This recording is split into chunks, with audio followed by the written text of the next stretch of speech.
Welcome to the Hebrew University of Jerusalem. My name is Michael Shenkar. We're here at Mount Scopus looking on the old city of Jerusalem. The meeting between King Herod and the Magi would have taken place there at the royal palace.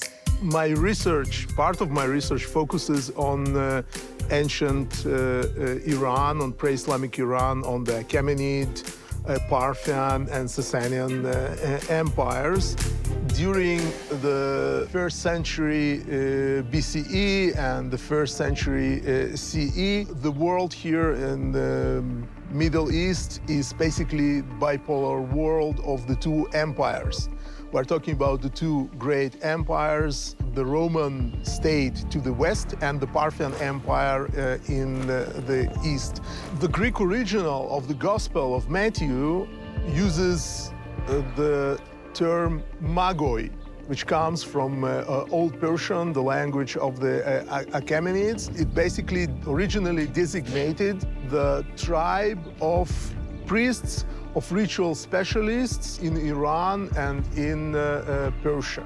It is possible that the Magi, which appear there, indeed refer to Persians and thus to Zoroastrian priests. They were, of course, professional religious specialists, very much like the Judean priests during the Second Temple period.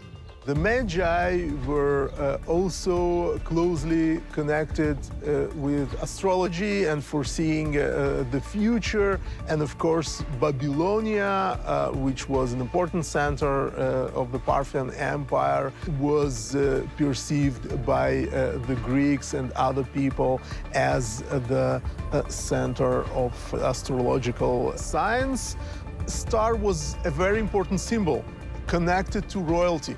In the ancient Near East in general, especially in the Hellenistic period. In particular, in Iran and in Zoroastrian religion, the star also has important significance. Astral symbolism appears frequently on Parthian coins. We have a moon crescent and the star or a sun. Then I describe this bipolar world of the two superpowers. We must remember that the relations between Rome and Parthia were not always hostile. So the people obviously moved in this region from Parthian Empire to the Roman Empire. It is also important to remember that the people living on the both sides of the border shared, in the two empires, they shared a similar language, Aramaic. They often shared similar also ethnic background, and they had much in common. And we should also remember that there was a large and very important Jewish community in the Parthian Empire. It is this community centered in Babylonia in Mesopotamia that from the very end of the Parthian period, and especially from the Sasanian period, produced the Babylonian Talmud. The Parthian Empire was an empire of aristocracy. It was ruled by aristocracy, and the gap between the nobles and the common people was huge, unlike anything that we know in the classical world, in Greece and Rome.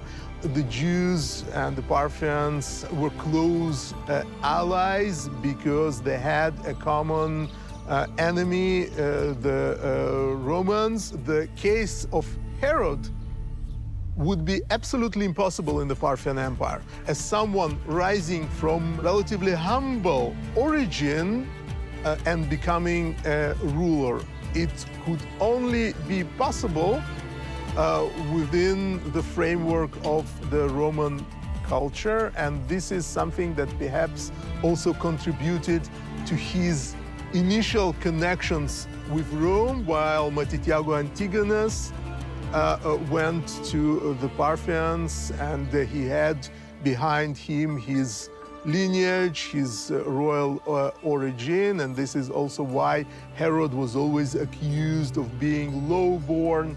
The Magi realized that it would be better for them not to report back to Herod, but to break the promise and to go home without disclosing the place where Jesus was found.